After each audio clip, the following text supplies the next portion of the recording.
Bonjour, c'est Claire-Lise. Et voilà notre dernier audio d'enseignement de décembre. Nous sommes donc sur notre dernière semaine, nos derniers jours de décembre, et nous allons bientôt basculer vers les premiers jours de janvier. Donc, il me restait à parler avec vous de l'enseignement, de tout l'enseignement principal de ce conte de décembre, qui est la réunification et l'équilibre du masculin et du féminin. Et donc avec l'avènement de ce nouveau couple.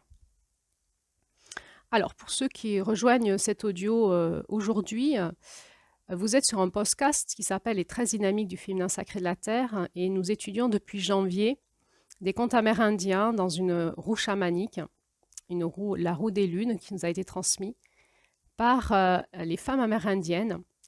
Et donc, nous avons étudié dans ce podcast tout l'enseignement à la fois énergétique, à la fois spirituel, à la fois pratique, en lien avec l'énergie des mois de l'année, des lunes et du cosmos et de la Terre.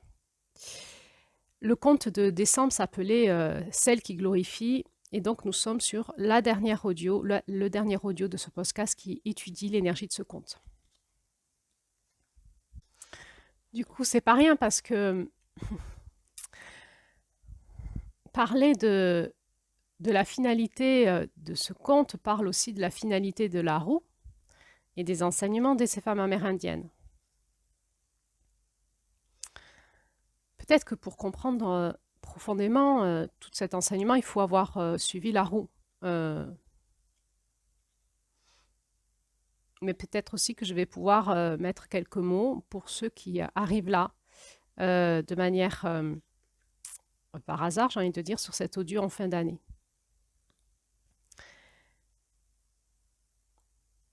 Finalement, qu'est-ce que nous avons appris en tournant dans cette roue depuis janvier? Nous avons appris que l'humanité était aveuglée par une illusion de réalité, un masculin déviant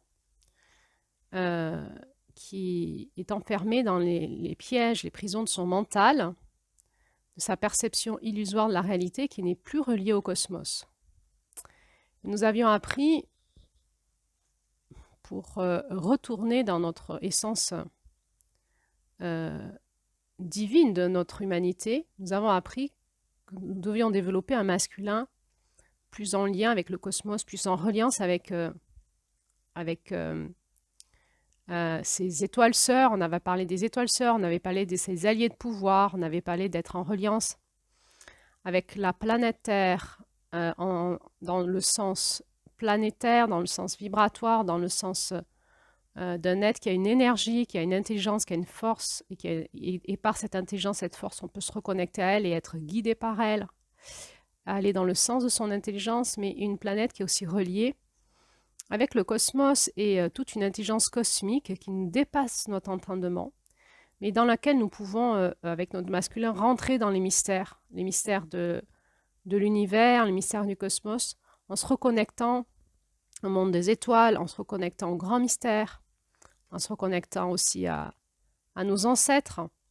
Et ce masculin qui va œuvrer sur Terre dans cette dynamique du tangible en lien avec l'intangible. Ce masculin qui est le pont entre l'intangible et le tangible et qui va devoir œuvrer dans la matière de manière juste pour rééquilibrer les forces de vie en soi et autour de soi et dans le monde. Et pour œuvrer de manière juste, on avait vu que pour sortir de l'illusion de notre mental, de cette fumée qui nous met dans une illusion permanente de réalité, nous avions besoin de retrouver nos alliés de pouvoir. Et on avait donc étudié cet outil chamanique qui est la roue chamanique ou la prière chamanique qui nous permet d'aller consulter des énergies particulières qui nous aident à vivre notre incarnation de manière équilibrée.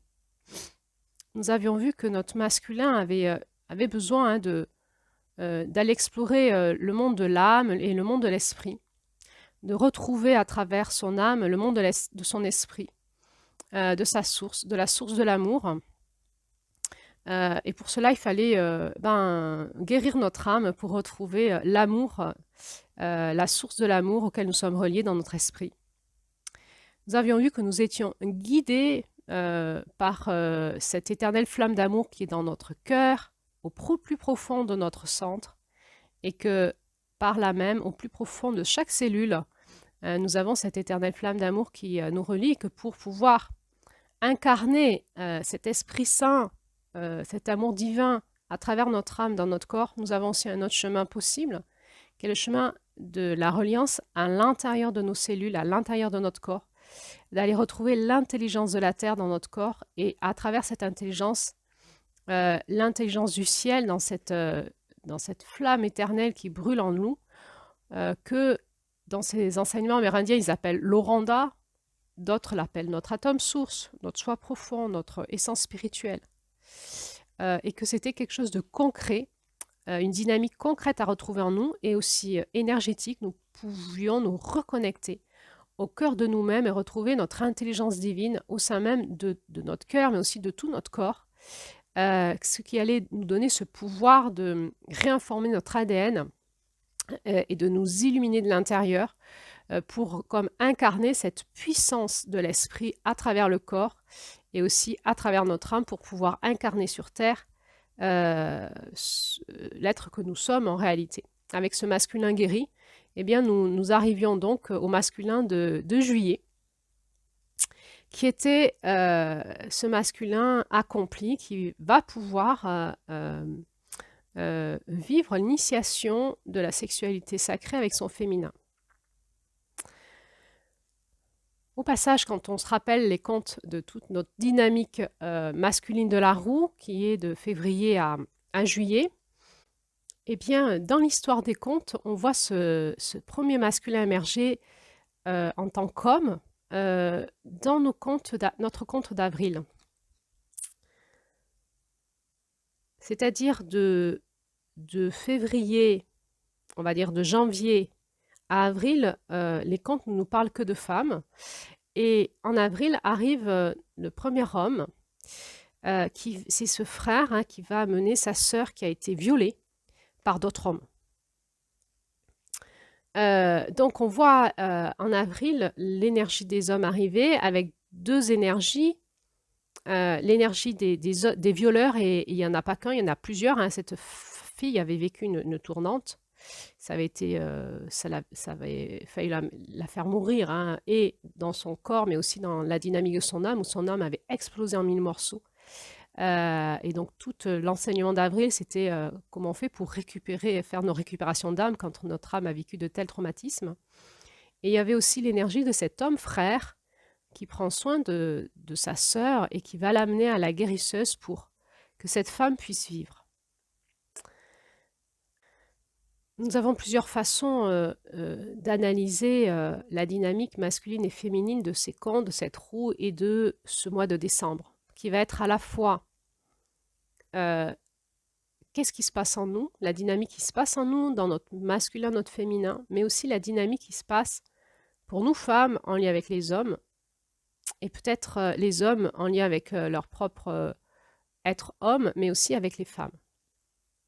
Quand nous regardons ce conte d'avril, nous comprenons qu'en tant que femmes, nous avons affaire dans l'énergie d'avril, c'est-à-dire en lien avec la dynamique de notre âme, deux types d'hommes sur Terre, ceux qui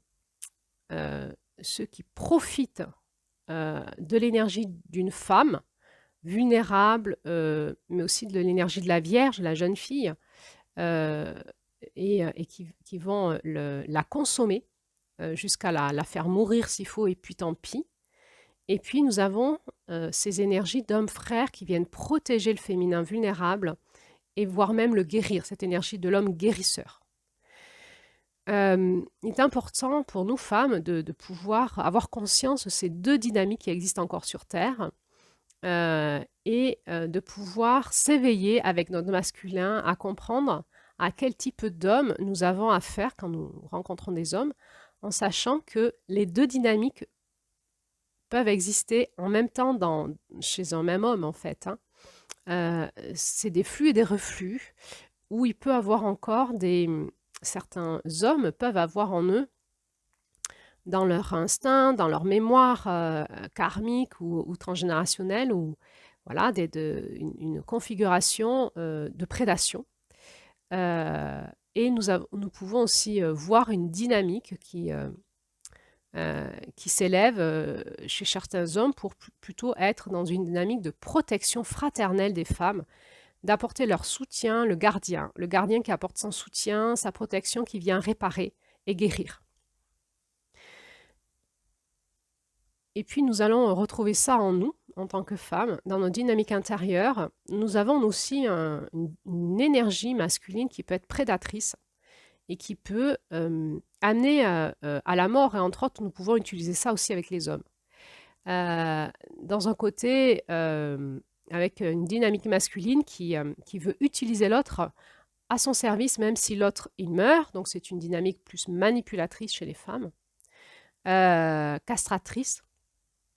Et nous pouvons aussi avoir en nous un masculin qui est là pour protéger les femmes et le vulnérable, peut-être aussi chez les hommes, hein, le côté féminin des hommes, et l'éveil en nous face à ce masculin prédateur qui est finalement animal, hormonal, sans conscience de la vie, s'éveille en nous un masculin qui va vouloir protéger et réparer et guérir.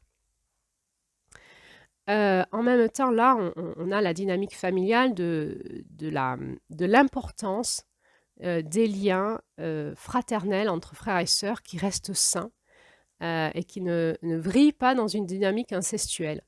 Nous avons l'importance pour notre âme, en fait, de pouvoir intégrer en nous cette dynamique du masculin frère protecteur et qui vient réparer. Le gardien, le protecteur qui vient réparer, que ce soit avec certains hommes ou que ce soit en nous.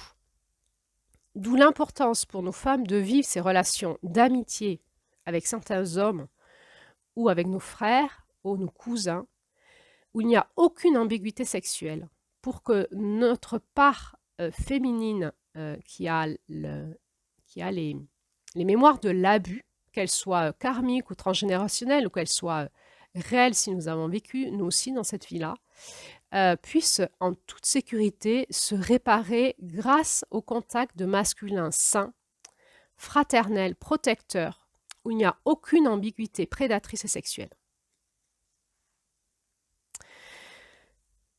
Une fois que nous avons intégré ça, c'est-à-dire que nous avons intégré qu'il y avait donc cette double énergie de prédation, mais aussi de protection, et que nous avions à la fois à la travailler en nous et à la travailler dans le lien à l'autre, hein, à l'autre qui est cette autre qui est de notre sexe, si je suis une femme avec les hommes, si je suis un homme avec les femmes, va apparaître deux autres hommes dans le conte de Mai. Ce conte de Mai où cette gardienne va intégrer le discernement du mensonge en lien avec ce que lui dit son corps. Le discernement passe par l'intuition du corps et dans le corps, l'espace qui sait écouter la vérité. Pour pouvoir débunker le mensonge et sortir des emprises manipulatrices dans lesquelles nous mettent les mensonges. Parce que parfois, le mensonge va embarquer notre structure psychique dans une histoire qui est fausse et auquel on croit. Et nous savons par exemple que les religions nous embarquent dans des formes de mensonges, de croyances qui fait que nous sommes embarqués psychologiquement dans des croyances qui ont une telle puissance en nous qu'il est difficile pour nous de discerner la vérité. Tout principe de manipulation va nous embarquer psychologiquement et nous amener dans une confusion mentale qui fait que nous n'arrivons plus à discerner à des moments la vérité. Grâce au message paradoxal que crée le mensonge ou à tout un tas de dynamiques après qui peuvent se mettre en place dans le processus de l'emprise qui va être la culpabilisation, etc. Pour sortir de ça, que ce soit ce qui nous habite en nous, ou que ce soit ce que nous donne cette dynamique masculine de notre société, de notre famille, de nos religions, aussi de la médecine dans laquelle on est, de toute cette société qui est une société patriarcale, pour sortir de ce monde des croyances, pour sortir de ce monde du mensonge par des fausses croyances, soit par méconnaissance, et donc on peut affirmer des choses parce qu'on a une méconnaissance de la réalité, parce qu'on est dans cet enfumage du mental, dans cet enfumage d'une science sans conscience, sans connexion, parce qu'on est dans les enfermements du pouvoir que nous donne une pseudo-connaissance, pour sortir de ces espaces-là, de ce masculin patriarcal dévoyé, d'une société qui est trop dans un esprit dévoyé, dans un mental enfermant, et pas connecté au monde de l'âme et de l'Esprit Saint, de la connexion avec le cosmos, avec cette fréquence de l'éternité qui dépasse tout entendement humain et qui nous permet de rester dans un espace d'humilité et d'ouverture. Eh bien, le seul outil que nous avons en tant qu'être humain, c'est notre corps qui va nous aider à discerner la vérité. Pourquoi? Parce que notre corps a toutes les intelligences de l'humain, qu'elle soit l'intelligence de la Terre, qu'elle soit l'intelligence cosmique, mais aussi l'intelligence relationnelle entre les humains. Et notre corps est comme un outil qui peut nous donner le son, la sensation de l'espace de l'équilibre de la vérité. Donc par notre corps, nous pouvons discerner, en écoutant ce masculin nous parler, où est l'espace de vérité. Ce conte nous parle à la fois de cette société, de ce patriarcat, de nos familles, de nos religions, de toute cette dynamique patriarcale de notre société, et aussi de notre espace psychique dans lequel nous sommes nous-mêmes enfermés, hommes et femmes, dans ces croyances-là et dans tout ce que nous raconte notre masculin dévoyé, notre mental, et nous invite à nous reconnecter à l'espace de notre corps et à reprendre l'intelligence du corps, donc une intelligence beaucoup plus féminine, intuitive, pour trouver en nous le discernement de la vérité, de l'équilibre. Et puis ensuite, on voit arriver l'homme, en fait, dans les contes, en juillet. En juillet, on voit cet homme, chien à plumes, qui va initier celle qui aime toute chose à la sexualité sacrée. Ils vont s'initier ensemble et ils vont créer cette famille. Et c'est avec cet homme, c'est la fréquence de l'âme de cet homme qu'elle va, dans le conte, créer devenir l'étoile de Vénus. Ce conte de juillet qui est très hautement initiatique dans l'alliance du masculin et du féminin, le mariage alchimique, et les alliances sur Terre, les alliances des âmes, les alliances cosmiques, et tout le jeu qu'il y a entre les énergies masculines et féminines sur Terre et dans le cosmos. L'énergie de ce conte a été possible dans sa réalisation parce que ce masculin a été guéri et est devenu saint, et donc cette mère de juillet, elle a pu commencer son initiation avec un masculin saint, et ensuite elle aura une autre initiation à dépasser par elle-même avant de le retrouver au niveau cosmique. Ça sera, d'ailleurs, elle va le retrouver dans le soleil, dans l'énergie du soleil. Et ben, elle aura à traverser sa blessure de séparation à ce masculin. Cela nous parle dans notre évolution intérieure, à ces étapes en nous où nous pouvons capter dans notre masculin restauré quelque chose de l'ordre de l'intelligence divine, qu'elle soit cosmique ou sur Terre, de ce qui est le couple à l'intérieur de nous, le couple à l'extérieur, et qu'est-ce que c'est qu'une famille. Et puis, qu'est-ce que c'est que les rencontres d'âmes, qu'est-ce que c'est que ce couple d'âmes, et qu'est-ce que c'est que cette fusion des âmes qui deviennent une étoile et qui va guider une fréquence qui guide la Terre depuis l'univers. Donc, le mois de juillet, c'est un mois de l'accomplissement du masculin, qui est une initiation de très haute fréquence. Une porte, c'est la fin de la porte du Sud. Hein. Et il va nous faire basculer vers cette fréquence d'août, de première lune du féminin. Je rappelle, dans notre roue, les lunes du féminin sont de août à janvier. Et là aussi, on voit apparaître un homme dans ce compte d'août, mais un homme qui va laisser sa femme enceinte, hein, parce qu'il va mourir. Alors on est dans je vous rappelle le compte d'août, on est dans une dynamique de famine. C'est une ère glaciaire, tout le monde meurt, hein, congelé, j'ai envie de dire, et puis de faim, de maladie de faim. Et il y a donc une femme enceinte qui est là pour passer la vie, pour faire passer la vie dans ce monde de désolation. Et son mari, qui est censé la protéger, va mourir, tué par un bœuf. Et elle va se retrouver seule, à devoir retrouver en elle sa force de vie.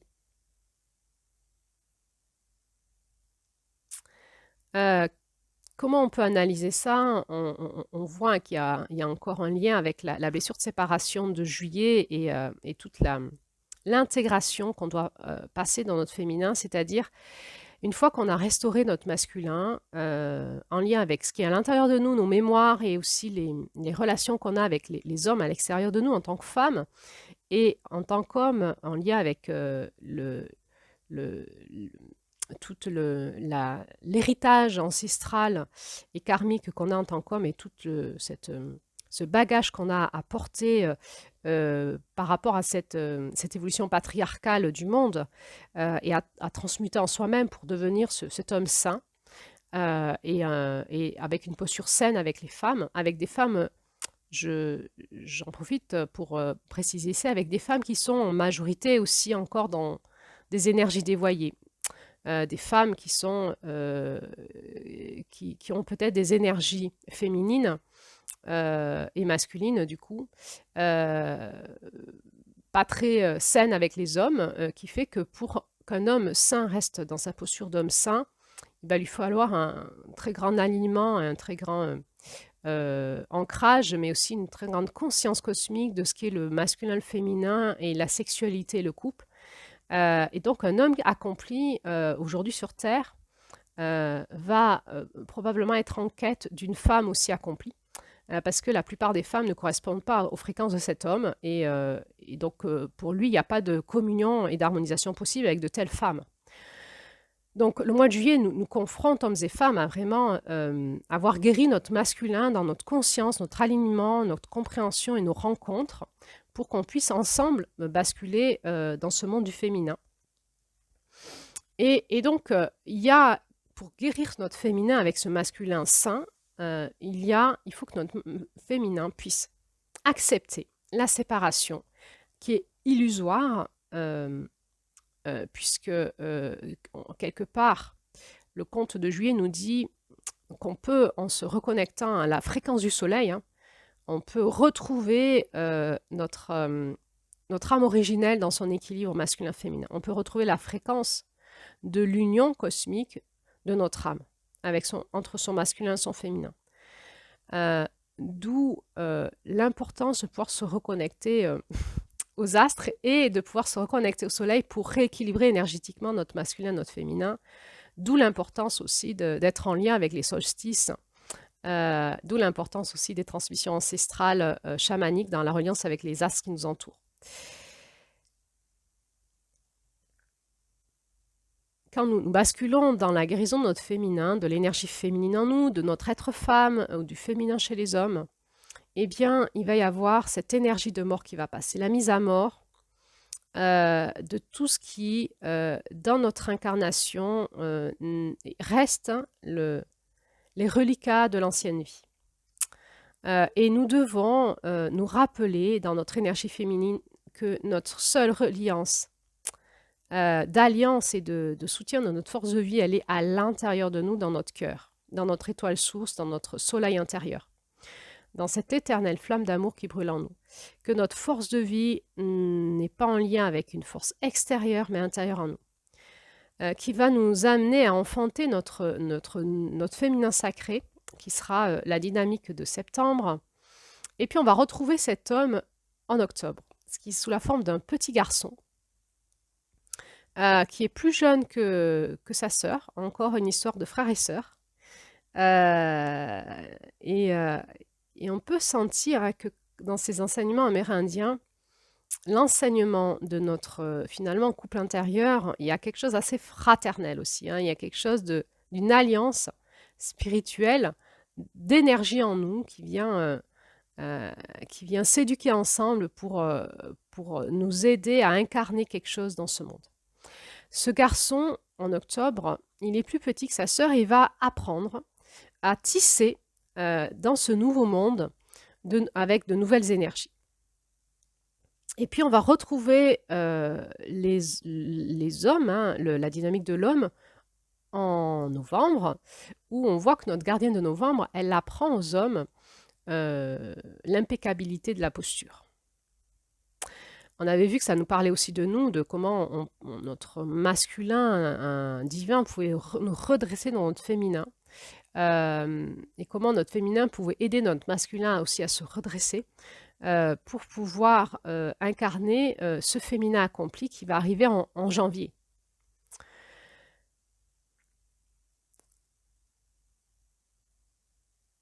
Nous avions vu en novembre, hein, le retournement, c'est-à-dire qu'il y a ce féminin qui vient éduquer ce masculin et ce masculin qui vient éduquer ce féminin par cette énergie du retournement fin novembre, où ce masculin invite le féminin à retourner plus dans la sororité, ce rééquilibrage. Et donc nous arrivons en décembre.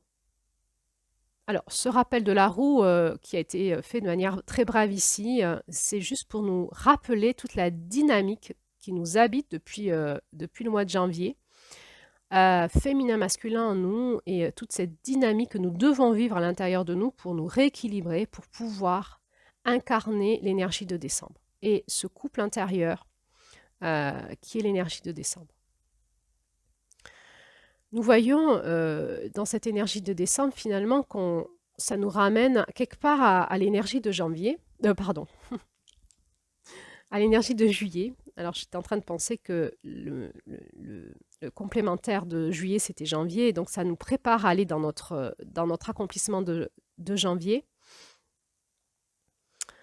Donc la dynamique de décembre nous ramène à la dynamique de juillet, avec cette notion de famille et de couple qui protège les enfants.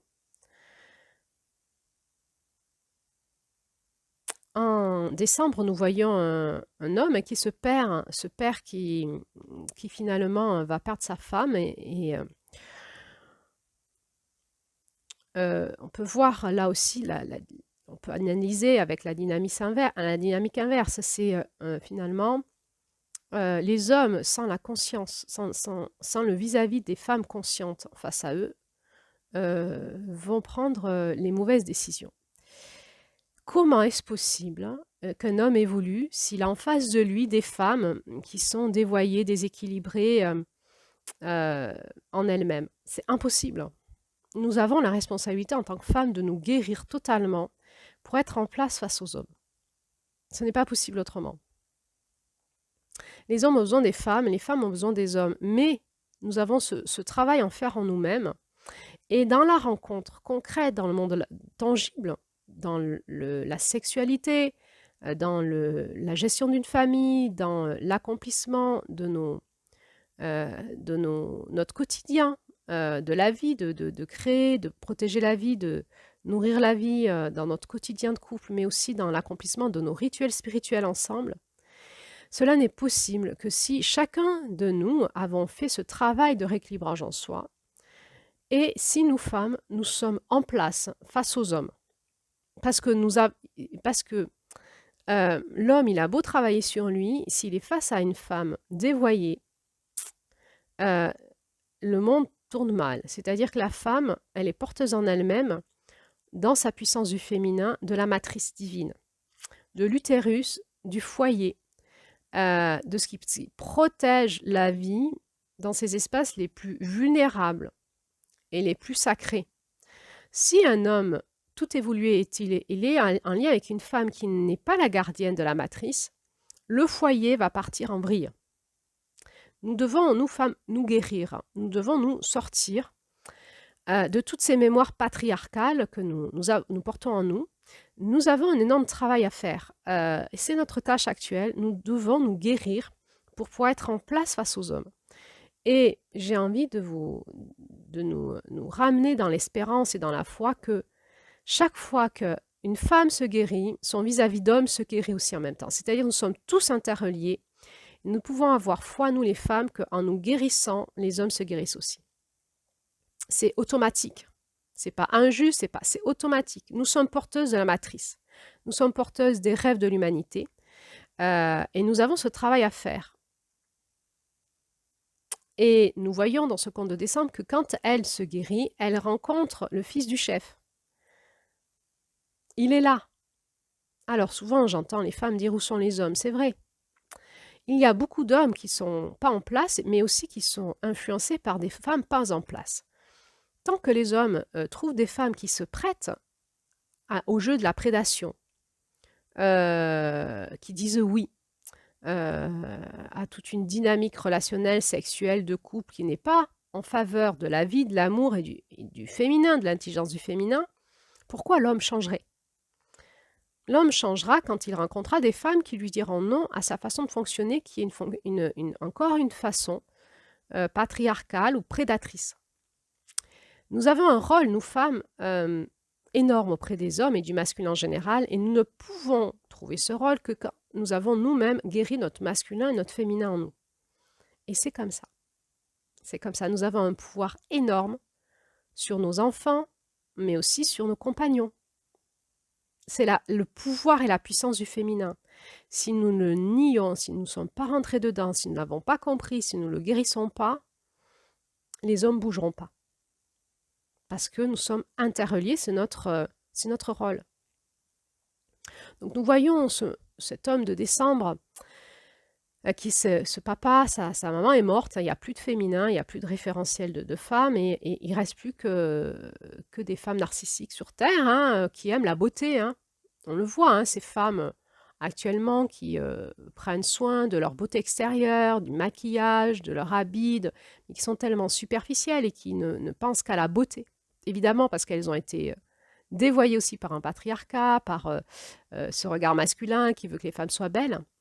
Et on voit combien nous avons à dépasser ça en nous pour vraiment retrouver notre beauté intérieure et guérir à nos blessures d'humiliation, finalement pour incarner cette beauté à l'intérieur de notre corps. Et on voit que le corps va être influencé par notre beauté intérieure et que la grâce va émerger de notre corps et de notre posture, de notre façon de marcher, d'être élancé, de porter nos enfants et d'être en lien avec dans notre couple, à partir du moment où nous avons traversé nos dernières blessures du féminin, que nous pouvons rentrer dans la guérison, l'accomplissement de la guérison de notre féminin.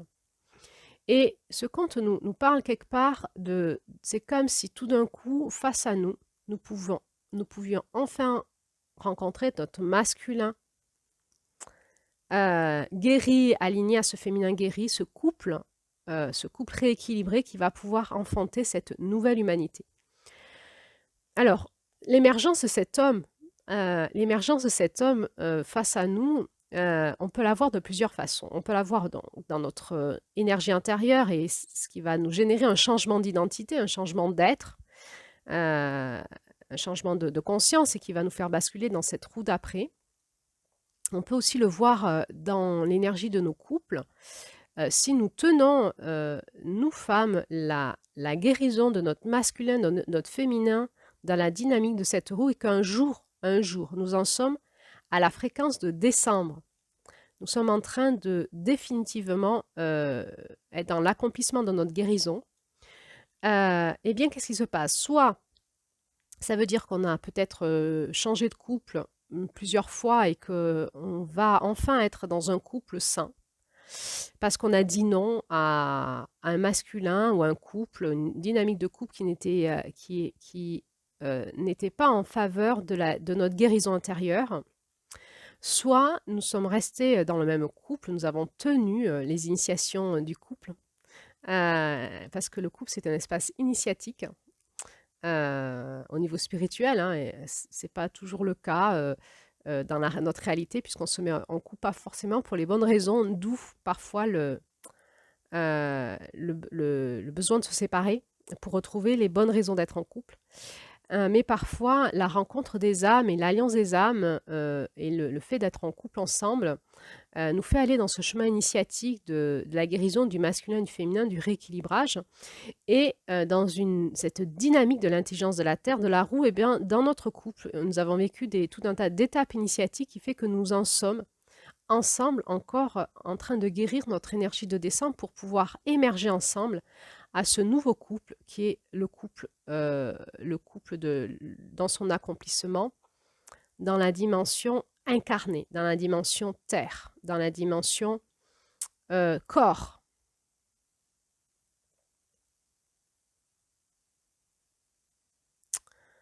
Je ne sais pas si j'arrive à vous faire sentir. Ce que je voudrais vous dire, c'est le pouvoir de la femme dans son couple. Et le pouvoir de l'homme aussi, bien sûr, quand il réintègre la guérison de son féminin, de son masculin, de son féminin, évidemment. Mais un homme guéri ne peut rien faire s'il n'a pas face à lui des femmes guéries. Mais le pouvoir d'une femme, il est dans son utérus. Nous avons un pouvoir énorme de guérison parce que nous avons un utérus tout simplement. Et ça a été tout l'enseignement de cette roue. Je ne sais pas si vous l'avez capté, je ne sais pas si vous en avez la compréhension, la conscience, vous femmes. Et la conscience aussi que c'est pour ça, c'est parce qu'on a ce pouvoir-là qu'on a été éradiqué, j'ai envie de dire, de notre puissance sur Terre par le viol, par l'inquisition, vous savez, qu'est-ce que les consignes qu'ont les soldats quand ils font la guerre, c'est de tuer les hommes et de violer les femmes. Pourquoi? Parce qu'on peut asservir un pays en le tenant par ces deux polarités, en lui enlevant la puissance de son masculin et en enlevant la puissance du féminin. Et en cassant comme ça l'énergie des femmes, la dynamique d'août, nous sommes assurés que les femmes n'ont plus de pouvoir et qu'on peut faire ce qu'on veut de ce pays-là. En lien aussi avec la transmission de la culture des générations qui suivent. Quand les femmes sont toutes cassées, ce sont les générations qui suivent qui sont toutes cassées. Ça veut dire quoi aussi à son inverse? C'est-à-dire que si nous avons la possibilité de réparer notre féminin qui a été cassé depuis la nuit des temps, ou depuis ces dernières millénaires, j'en sais rien depuis combien de temps, mais bon, allez, on sort du patriarcat. Et si nous arrêtons de nous battre contre ça, nous avons déjà passé la porte du Sud, nous sommes à la porte du Nord. Dans la porte du Nord, nous avons remporté beaucoup de victoires en nous-mêmes et nous en sommes à la dernière victoire ultime qui va être vraiment de retrouver notre féminin saint avec notre mère divine en nous-mêmes. Nous ne pouvons pas, à un certain moment, prendre comme exemple nos aînés, nos mères. Elles sont plus là, elles sont plus dans ce féminin divin. La femme est devenue trop narcissique. Alors, c'est l'enseignement de ce conte. Ça ne veut pas dire que c'est une généralité. Ça ne veut pas dire que nos mamans, elles n'ont pas en elles aussi ce travail de guérison. Mais ce conte, dans son enseignement symbolique, nous montre en fait qu'à un moment, c'est en nous-mêmes que nous devons trouver la guérison, dans notre féminin divin. C'est dans ce travail d'introspection, de recul, une fois qu'on a passé toutes nos portes initiatiques, eh bien, il y a un espace en nous de guérison définitif où nous pouvons retrouver la puissance de notre féminin dans notre conscience, dans notre cœur, dans notre utérus, dans notre équilibre masculin-féminin, jusque dans notre ADN et la réinformation de notre ADN par cette énergie pourpre et qui va réinformer notre corps, notre dynamique terre et nous faire vraiment devenir cette nouvelle femme. Cette nouvelle femme qui va être dans la grâce, et pas dans la beauté, mais dans la grâce de sa beauté intérieure qui irradie à travers son corps, son allure, ses yeux, sa conscience aussi spirituelle. Et elle va pouvoir enfin être en couple avec cet homme de décembre, qui est cet homme de Noël, ce nouvel homme, ce nouveau masculin qui l'attend.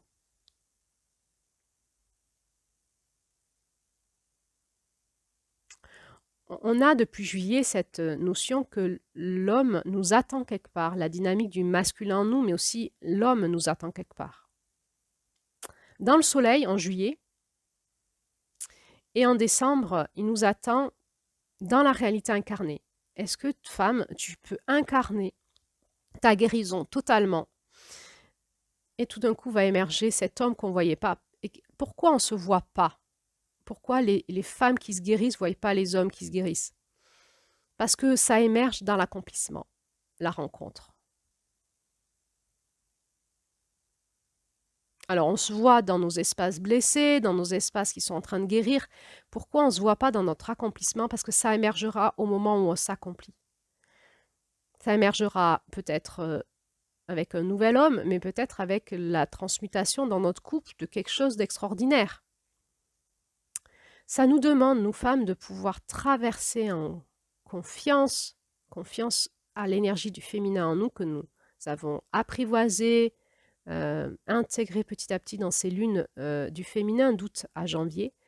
Avoir confiance qu'à un moment, le féminin est la matrice qui crée la matière et qu'à un moment, ce féminin va faire passer ce nouveau masculin dans la matière et qui va émerger dans l'accomplissement du féminin. Ce nouveau masculin va émerger en nous, face à nous et dans notre réalité. Et nous pouvons l'appeler dans cet espace de fin décembre, du solstice de l'hiver, du renouveau du soleil, de ce soleil nouveau, nous pouvons appeler en nous ce renouveau du masculin, parce que année après année, nous allons tourner dans cette roue de conscience pour nous guérir de plus en plus, être de plus en plus en lien avec des hommes guéris, automatiquement. Et l'homme extérieur n'est que le reflet de notre propre guérison intérieure. C'est tout. Dans l'espace de décembre, nous sommes sortis de l'espace de la dualité. La dualité avec l'homme, c'est mars, avril, mai. Juin éventuellement, avec l'énergie du coyote. Mais mars, avril, mai, dualité mars, avril, prédation, explosion, anéantissement, mais discernement de la vérité. Qui est-ce que j'ai en face de moi? Et ensuite, en tant que femme, nous pouvons sortir de ça et nous positionner avec les hommes et petit à petit, j'ai envie de dire, par une sélection naturelle de notre conscience, n'être plus qu'en lien avec des hommes qui nous correspondent et qui correspondent à notre fréquence. Jusqu'au moment de notre guérison où nous allons être en lien avec ces hommes guéris. Évidemment, l'inverse est vrai pour les hommes. Plus ils guérissent leur masculin et leur féminin, plus ils vont aussi discerner quel type de femme ils ont en face d'eux et par une sélection naturelle, ne finir que par rencontrer que les femmes qui correspondent à leur fréquence jusqu'à la guérison, ou quand eux-mêmes ils guérissent leur masculin, leur féminin, ils voient émerger cette femme qui tout d'un coup émerge de l'énergie de décembre et guérit à sa dernière blessure, qui est sa blessure narcissique, mais aussi de son identité profonde, et avec qui il va y avoir naturellement un couple, l'énergie de ce couple d'accomplissement qui va pouvoir se vivre dans la réalité et se mettre au service des nouvelles générations. Parce que dans ce conte, il y a cette énergie du couple, mais il y a aussi cette énergie d'être parent et d'être en lien avec ces nouvelles générations qui sont ces nouvelles âmes, ces nouvelles fréquences qui arrivent on voit dans ce conte que l'énergie de ces jumeaux, c'est une énergie de haute fréquence, des âmes de haute fréquence qui sont eux-mêmes guéris et qui viennent s'incarner. Ils passent par des couples parentaux guéris pour être parents et pouvoir être là, pour pouvoir accompagner nos enfants dans cette énergie du renouveau, de ces âmes de haute fréquence. Il faut que nous soyons nous-mêmes guéris quelque part pour pouvoir les accompagner. Et on voit que ce couple va pouvoir enfanter ces nouvelles générations et faire passer sur Terre ces âmes de haute fréquence qui vont venir impacter dans la matière réellement quelque chose de nouveau.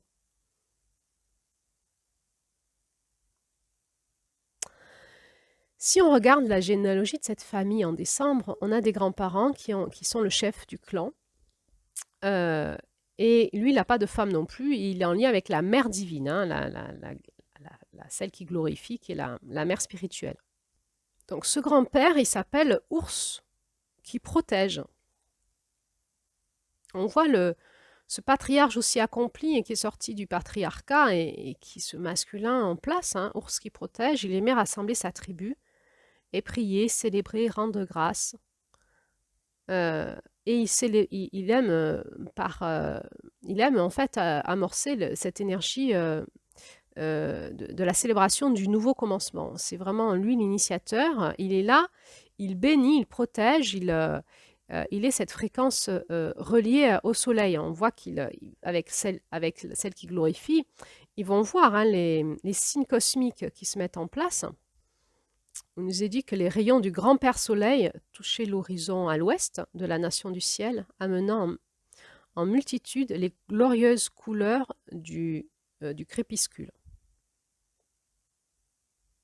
Et dans l'est du ciel, grand-mère Lune s'était déjà levée face à grand-père Soleil comme deux danseurs. Ils offraient de partager leur cœur et leurs mains avec la même qualité d'expression merveilleuse que celle dont avaient fait preuve les humains de la tribu en ce soir de célébration. Dans ce conte, il nous est beaucoup parlé de la danse, de l'énergie de la danse. On peut imaginer cet homme et cette femme qui dansent et qui vont s'harmoniser corps et âme et pouvoir harmoniser leur énergie par le mouvement, par la danse. Et il nous est même parlé que le soleil et la lune sont comme deux danseurs hein, qui offrent de partager leur cœur et leurs mains avec la même qualité d'expression merveilleuse que celle dont avaient fait preuve les humains de la tribu en ce soir de célébration. On voit que ces ancêtres, ils sont reliés au cosmos, aux énergies cosmiques du masculin et du féminin, qui nous renvoient à d'autres fréquences plus hautes. Mais sur Terre, nous voyons que juste les étoiles qui sont là, visibles à notre œil, et le Soleil et la Lune. Ça ne veut pas dire qu'il n'y a pas autre chose ailleurs. Ça veut dire que c'est ce que nous voyons de notre espace Terre avec nos yeux. Et donc, c'est notre référentiel terrestre, cosmique, le Soleil et la Lune, qui nous parlent vraiment de nos énergies intérieures qui nous animent. Et on voit donc ce grand-père et cette grand-mère spirituelle, cet homme accompli qui est en lien avec son féminin divin et qui va protéger la tribu.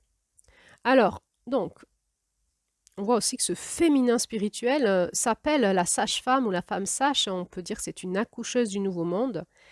Et c'est elle qui reçoit les noms intérieurs et spirituels et qui va, on va dire, baptiser de l'énergie spirituelle ces êtres humains qui arrivent sur Terre et qui ont besoin d'aide pour se reconnecter à leur espace cosmique et pour pouvoir incarner leurs énergies cosmiques sur Terre. Donc ça, ce sont on va dire les ancêtres. Ensuite, il y a le père qui s'appelle feu d'encens. Feu d'encens, il y a l'énergie du feu, du masculin incarné dans son énergie, dans son électromagnétique, dans ses champs énergétiques. Dansant, hein, on est toujours dans la dynamique de cette danse, de ce mouvement, de cette joie, cette célébration. Il nous est dit que c'est un homme fort, courageux et doux, rayonnant, qui aime profondément sa femme et qui rend hommage à qui elle est. C'est un homme qui, dans l'énergie du feu, a intégré la conscience et la vision de l'énergie des êtres. Hein, et il reconnaît l'énergie de sa femme, il peut l'honorer pour qui elle est. Il n'est plus dans les projections de son mental, dans ses blessures, dans son illusion de réalité. Il est dans la conscience énergétique et il sait qui est sa femme. Et il est lui-même, il incarne cette énergie du soleil, hein, cette énergie du feu, du masculin divin.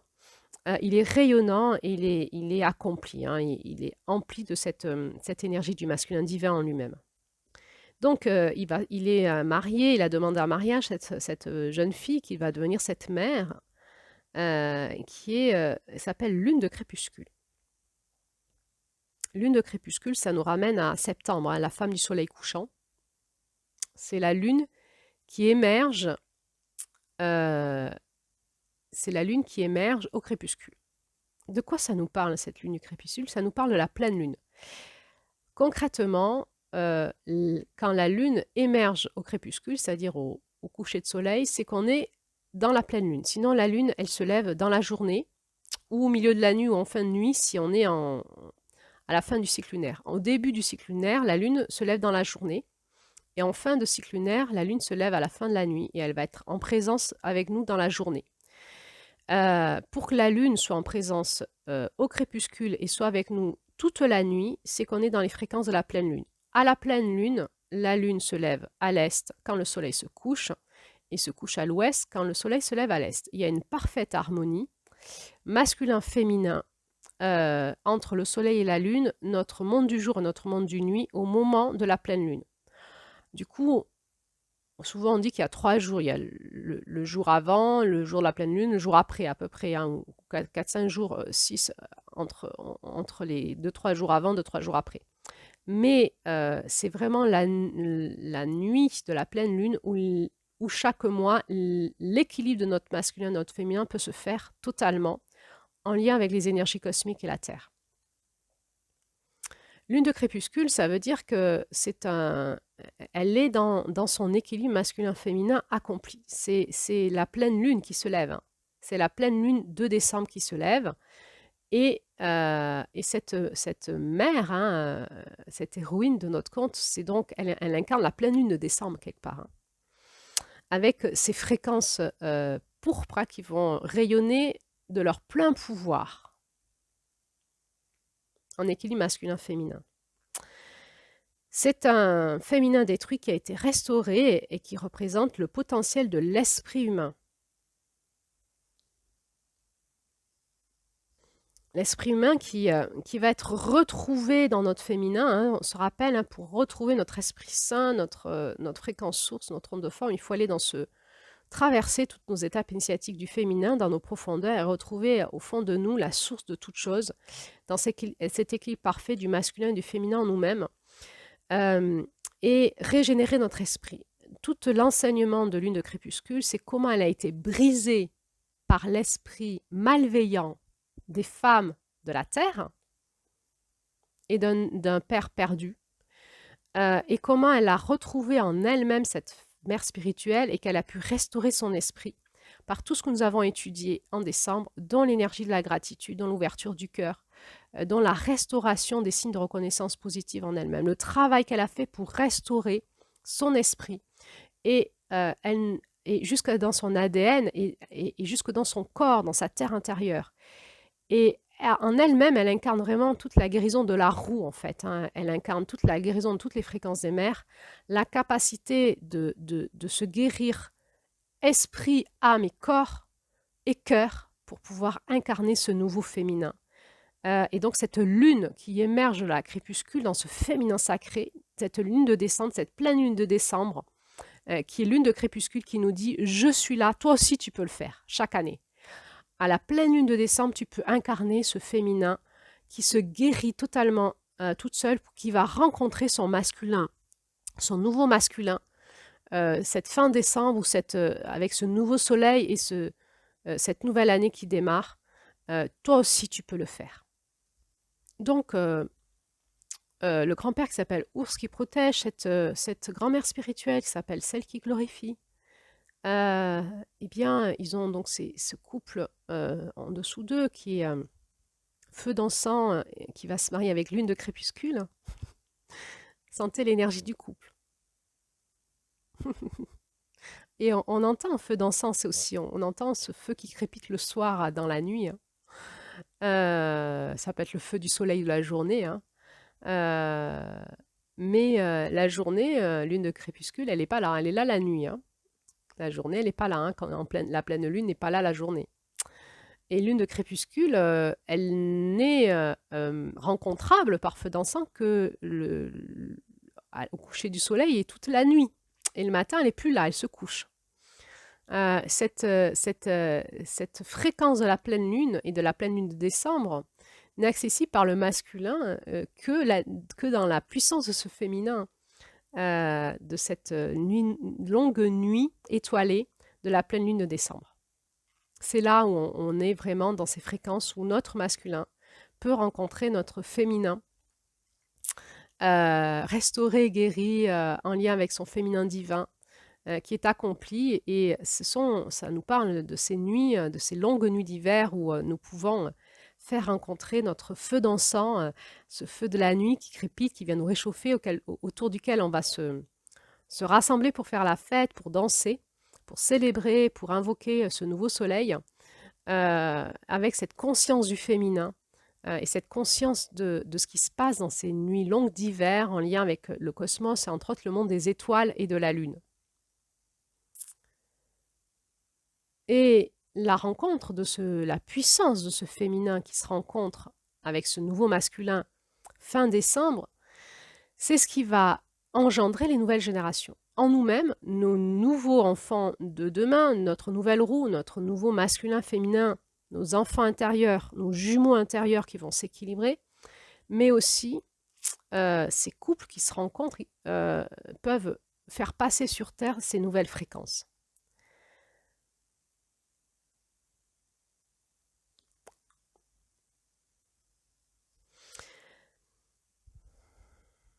Et on entend là toute l'initiation de cette roue qui est l'initiation de l'intelligence de la Terre et qui nous dit, vous les humains, vous êtes responsables dans votre éveil de conscience d'accompagner les nouvelles générations qui sont de plus en plus dans la guérison et dans la conscience d'une nouvelle humanité. C'est notre rôle aujourd'hui, je pense spécialement. Nous sommes en train de vivre des grandes bascules, nous l'avions vu les mois précédents, et nous le savons, nous le comprenons, et nous avons besoin d'éveil de conscience aujourd'hui pour nous accompagner nous-mêmes et accompagner nos jeunes et nos nouveaux bébés vers cette nouvelle conscience, cette nouvelle humanité. C'est ce qu'appelle la Terre et le cosmos, et de toute façon, c'est le destin de notre humanité, il est là. Il est dans ce combat spirituel, énergétique, j'ai envie de dire, entre ces forces qui détruisent la vie et l'amour en nous et autour de nous et entre nous. On le voit bien que c'est compliqué entre nous, notre ombre vient souvent détruire la vie et l'amour. Et si nous n'avons pas réunifié notre ombre, cette alliance entre notre ombre et notre lumière, eh bien, nous sommes encore pris au piège de juin, qui est vraiment notre lune qui nous aide à rester dans notre centre en décembre. Et en décembre, ça nous rappelle qu'il faut avoir retrouvé l'alliance de notre masculin, notre féminin, mais aussi l'alliance de notre ombre et notre lumière pour pouvoir incarner ce nouveau moi, cette nouvelle dynamique intérieure, ces nouveaux bébés intérieurs qui vont pouvoir ressurgir en nous-mêmes dans le prochain cycle.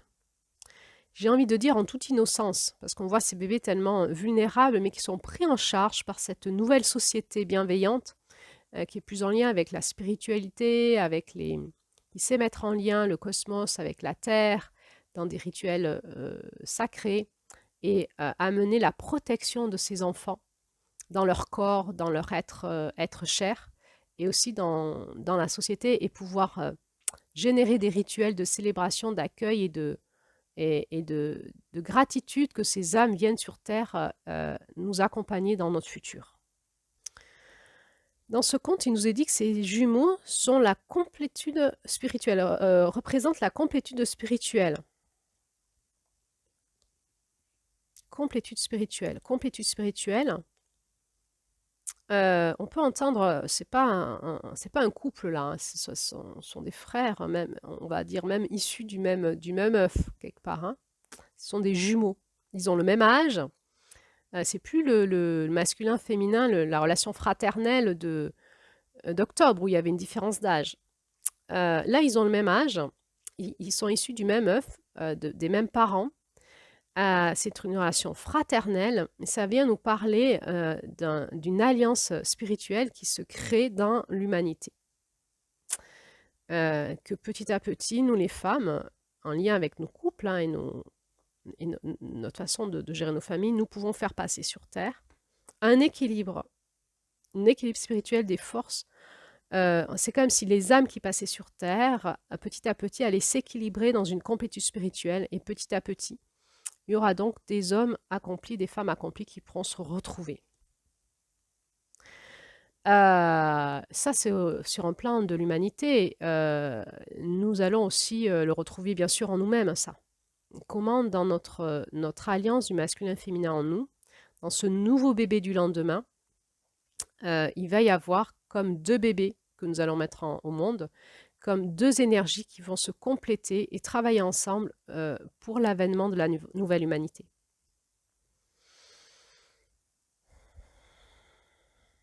Alors, on va rentrer dans les fréquences de ce nouveau masculin-féminin que nous avons à incarner et qui va peut-être s'incarner dans nos couples aussi, peut-être qu'il va s'incarner dans les générations qui arrivent. Cela nous parle de cette nouvelle alliance masculin-féminin en nous, dans nos familles, mais aussi entre les hommes et les femmes. Alors, on va voir que il y a vraiment cette dimension d'identité dans ce conte de décembre où les nouvelles générations, ce nouveau moi, ce nouveau bébé du lendemain, il a deux identités. Il a l'identité qu'il incarne dans sa réalité sociétale et il a son identité spirituelle qui est secrète et qui est sa force profonde, où il se rappelle toujours qui il est. Il est ça au fond de lui et il a une identité sociétale qui est autre.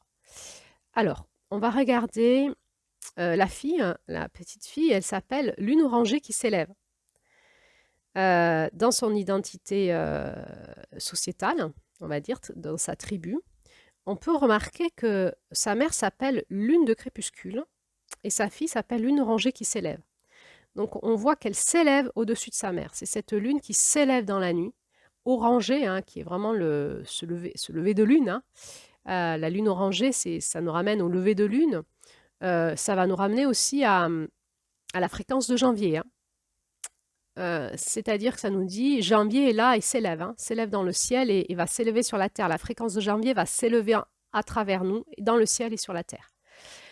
Alors on y va, ce féminin est reconnu sociétalement pour ramener ces fréquences de janvier dans le monde, mais aussi va s'élever au-dessus de sa mère, c'est-à-dire va incarner un nouveau féminin guéri grâce à toute la guérison des femmes d'avant, et le soutien qu'elle va avoir par les ancêtres. Les ancêtres vont aider ces nouvelles générations.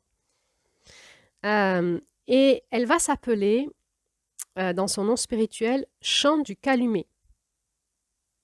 Il nous est dit, ça veut dire la chanson qui s'élève à travers la fumée de toutes nos relations, faisant ainsi que toutes choses sont une. La chanson qui s'élève à travers la fumée de toutes nos relations. On entend que c'est symbolique. Hein. La fumée de toutes nos relations, c'est l'énergie, hein, c'est tout ce qui se dégage quand on s'allie. Hein, la fumée, cette prière, on nous dit aussi que c'est l'énergie spirituelle, l'énergie de l'esprit, l'énergie de la prière. La fumée, c'est l'énergie du feu avec ce bois, cette terre, ce feu, et ce bois qui a grandi grâce au soleil, à l'eau et à la terre, hein, donc qui va se consumer, qui va être un chant qui s'élève vers le ciel. Et là, en fait, il nous est dit la chanson qui s'élève à travers la fumée de toutes nos relations. Ça nous parle de notre reliance, de la médecine de janvier. Hein. Nous sommes tous interreliés, nous sommes tous une famille planétaire, nous formons tous une seule et même chair, une seule et même humanité. Et Chant du Calumet, c'est la chanson qui s'élève à travers la fumée de toutes nos relations, à travers l'énergie, la dynamique de toutes nos relations. Quel est le type de chanson? Est-ce que c'est harmonieux ou disharmonieux, ce que nous jouons sur Terre? Quand nous sommes sur Terre et que nous jouons tous ensemble la symphonie de nos relations, est-ce que c'est harmonieux vu du ciel ou est-ce que c'est disharmonieux? Donc, Chant du Calumet, la chanson qui s'élève à travers la fumée de toutes nos relations, faisant ainsi que toutes choses sont une. Cette unité que l'on rencontre à travers le chant du calumet. Alors, je rappelle ici que le calumet, c'était une pipe que l'on fumait, entre autres pour symboliser les alliances, et entre autres les alliances de paix quand on sort de la guerre. Les Amérindiens faisaient des rituels avec la pipe sacrée, hein, et qu'on appelait le calumet, où ils fumaient l'essence sacrée qu'ils mettaient dedans, le tabac, et ils fumaient ensemble, ils se passaient la pipe sacrée, c'était symbole d'union, d'alliance, de nouvelle alliance entre les tribus, en lien aussi avec les alliances spirituelles et la terre. Hein, ils fumaient, hein, ils symbolisaient l'alliance par le feu, par la prière aussi, leur alliance entre ciel et terre et entre eux. Et on avait retrouvé ça dans l'énergie de septembre du féminin sacré, où on nous avait parlé de cette alliance du calumet qui avait entre le soleil et la lune, entre le masculin et le féminin. Cette alliance sacrée que le féminin sacré allait incarner, qui était l'alliance du masculin et du féminin en elle, ce passage de relais. Eh bien, nous le retrouvons en décembre par Chant du Calumet, où elle dit, voilà, cette unité que nous allons tous retrouver ensemble par ce féminin divin incarné, qui représente la fréquence de janvier, cette unité que l'on rencontre à travers le chant du calumet, et la magie qui permet aux humains de se transformer et de s'ouvrir au miracle de la vie humaine qui provient d'une attitude juste. À travers sa capacité à vivre sa vie comme le chant d'unité qui s'élève du calumet, les autres observeront la façon dont la magie de la vie peut les toucher. Ils verront que la magie survient quand l'humilité et la gratitude sont présentes. Il nous est dit que son animal totem était le corbeau, c'est le gardien de la magie, qui va rechercher le vide de l'inconnu pour rapporter des changements. Donc, ce nouveau féminin en nous, qui se guérit, et qui s'incarne, qui cherche à s'incarner, c'est vraiment ramener la magie de la vie dans l'énergie de nos relations, nous ramener à l'unité. Nous sommes vraiment là dans la puissance de janvier, dans la puissance de l'intelligence de la Terre-Mère, de la planète. La planète a une intelligence d'harmonie des écosystèmes et d'harmonie de nos différences et de la famille planétaire. Le féminin sacré en nous, les femmes, nous avons cette puissance de réharmoniser nos écosystèmes, de réharmoniser nos différences, de ramener la paix dans nos foyers, la paix dans nos différences, par la puissance de notre féminin sacré et entre autres la puissance de nos utérus. Retrouver aussi par notre féminin guéri la magie de la vie, avec ce féminin qui s'est accompli en décembre. En décembre, celle qui glorifie, c'est la gardienne de la magie. C'est la gardienne des rituels, ce féminin qui est capable, par des rituels, par des contes, par de la créativité, de restaurer la magie en nous, dans nos relations, dans nos enfants intérieurs, de ramener la fumée du calumet, la fumée de la paix, de nous faire repartir dans l'unité, dans nos alliances. Toute cette qualité du féminin en nous, hommes et femmes d'ailleurs. Nous avons retrouvé cette puissance en nous de pacifier les relations, de ramener la paix, de ramener l'unité. On entend vraiment la fréquence de Marie dans nos initiations occidentales, qui accueille toutes choses en son sein, quel qu'il soit, pour ramener la paix et l'unité, qui nous ramène à l'unité, à la paix de toutes choses et qui va non pas gommer nos différences, mais nous unifier dans nos différences et faire en sorte qu'on va pouvoir s'harmoniser et jouer une belle symphonie sur Terre tous ensemble. Ce féminin nous parle des miracles de la vie. Il y a un moment, c'est plus par le faire, c'est par l'être qu'il y a quelque chose qui se passe qui nous dépasse.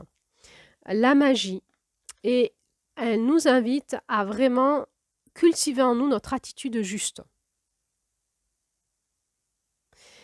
Et elle nous rappelle que la magie survient quand l'humilité et la gratitude sont présentes. Évidemment, nos blessures qui génèrent une surinfection de notre ego, qui génèrent la revendication, l'arrogance, la victime qui projette l'autre étant comme son persécuteur, n'amènent pas la magie de la vie. On a à retrouver en nous ce féminin guéri qui comprend en fait toute chose et qui va dans l'humilité comprendre que c'est pas si simple que ça et dans la gratitude pour chaque chose qui a avancé vers la vie, vers l'amour, va pouvoir s'ouvrir à la magie de la vie et faire des miracles. Donc je vais redire lune orangée qui s'élève, c'est aussi le chant du calumet, son nom spirituel. Et donc elle est porteuse à l'extérieur cette puissance de la famille planétaire, de ce féminin divin incarné qui va générer l'harmonie sur la Terre et régénérer l'alliance dans l'humanité et avec la famille planétaire. Et elle est en elle-même, spirituellement, porteuse dans son être profond, caché en elle-même, la chanson qui s'élève à travers la fumée de toutes nos relations, faisant ainsi que toutes choses sont une. Elle est porteuse de l'unité. Ce féminin est porteuse de l'unité. Notre féminin intérieur est porteur de l'unité. Cette unité que l'on rencontre à travers le chant du calumet, le chant de la paix, le chant de l'alliance. et la magie qui permet aux humains de se transformer, de se transformer, de se transformer, de s'ouvrir au miracle de la vie humaine qui provient d'une attitude juste. On entend ce masculin en place dans ce féminin guéri, dans ce féminin divin, une attitude juste, Mars, masculin sacré. Donc, je répète, cette unité que l'on rencontre à travers le chant du calumet est la magie qui permet aux humains de se transformer et de s'ouvrir au miracle de la vie humaine qui provient d'une attitude juste. À travers sa capacité à vivre sa vie comme le chant d'unité, à vivre sa vie, à travers sa capacité à vivre sa vie comme le chant d'unité qui s'élève du calumet, les autres observeront la façon dont la magie de la vie peut les toucher. Ils verront que la magie survient quand l'humilité et la gratitude sont présents. Dans notre féminin, nous allons, dans notre accomplissement, retrouver notre capacité à vivre notre vie comme le chant d'unité qui s'élève du calumet, à être constamment dans cette, j'ai envie de dire, énergie mariale, hein, qui est vraiment la matrice qui contient le tout, sans dualité et qui ramène toujours à l'unité et à la paix. Nous ramène que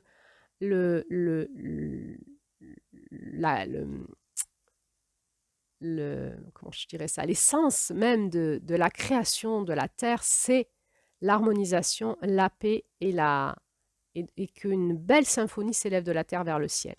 Le jeu que nous venons jouer et la quête du Graal que nous cherchons en nous, hommes et femmes, et entre nous et sur la Terre, c'est vraiment cette puissance du féminin guéri en nous qui va restaurer, qui se rappelle de l'unité, qui se rappelle que nous sommes un, que nous pouvons tous nous harmoniser et qui nous ramène toujours dans la paix quand on est dans la dualité, qui nous ramener dans les transformations à l'intérieur de nous, qui va nous rappeler l'attitude juste et qui va nous ramener dans la magie de la vie quand on va pouvoir s'ouvrir dans l'humilité, dans la gratitude à cette conscience d'unité qui se cherche en nous et entre nous. Et il nous est dit que ça va automatiquement influencer les autres dans ce sens-là. Plus il y a de femmes qui incarnent ça, plus il y a des hommes qui incarnent ça dans leur féminin, plus automatiquement notre entourage va changer. Et c'est vraiment l'intelligence de la Terre et les encouragements qu'on a en cette fin de cycle que nous vivons actuellement, de retourner dans cette intelligence-là. Et pour ça, nous avons vu qu'il y a des étapes initiatiques à franchir. Ce n'est pas juste du mental, de la théorie, de la culpabilisation, parce que nous n'y sommes pas, mais nous devons passer toutes ces étapes initiatiques que nous avons vues depuis janvier pour pouvoir être dans cet accomplissement et pouvoir générer ces nouvelles fréquences sur Terre en nous, à travers nous et en lien avec nos enfants. Le corbeau, qui est le gardien de la magie, qui va chercher le vide de l'inconnu pour apporter les changements. On a vu, c'est la fréquence noire, le vide de l'inconnu, c'est la capacité à aller dans ce que nous ne connaissons pas, l'audace et à amorcer de grands changements. Donc, on voit ce féminin qui a cette audace d'aller dans ce vide de l'inconnu, dans cet inconfort, pour aller chercher ces changements. Mais surtout, elle sait qu'avec son animal totem, le corbeau, c'est le gardien de la magie. Cette fréquence du noir, on avait vu le corbeau dans la roue de médecine de Mars, hein, c'était l'animal aussi du centre.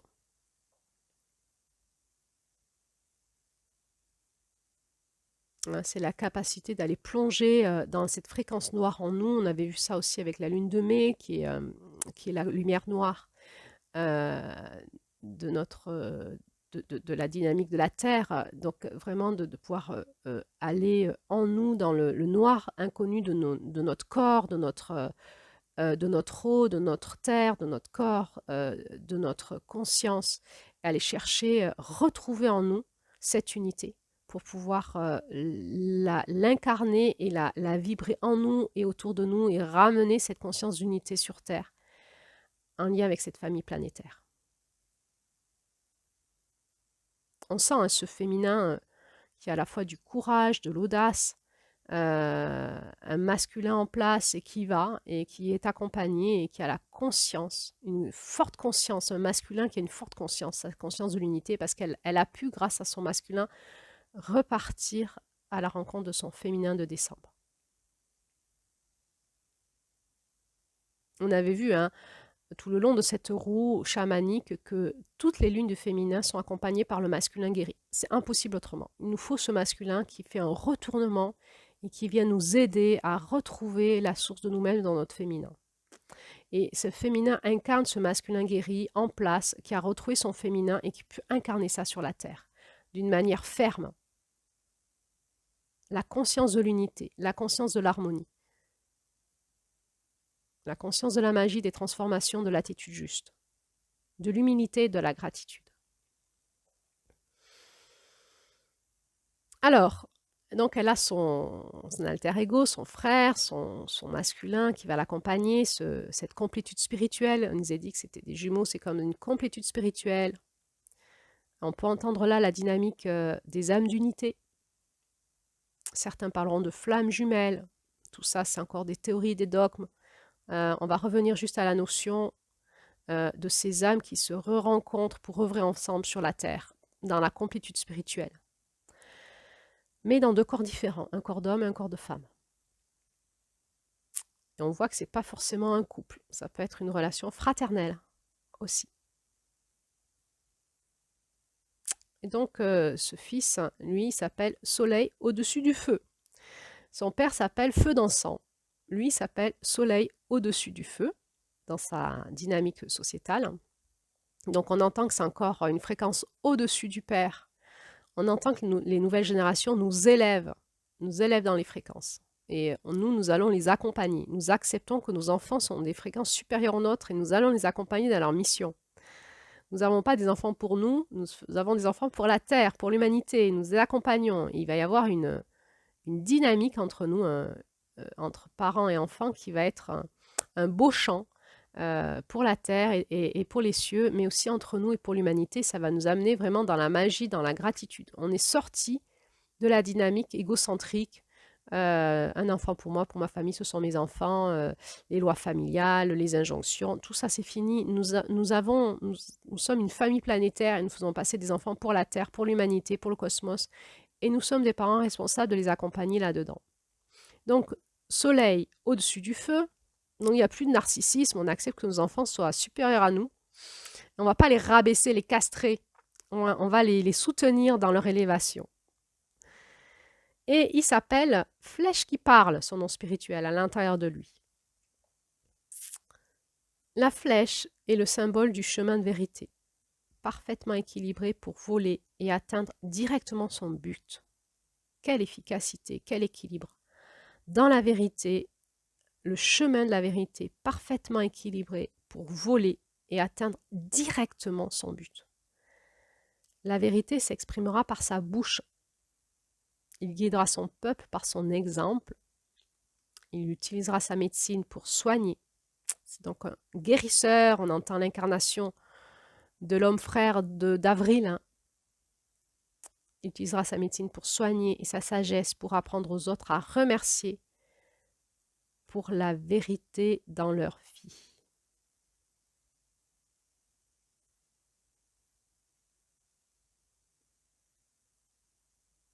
Quelle puissance, hein, ce masculin incarné.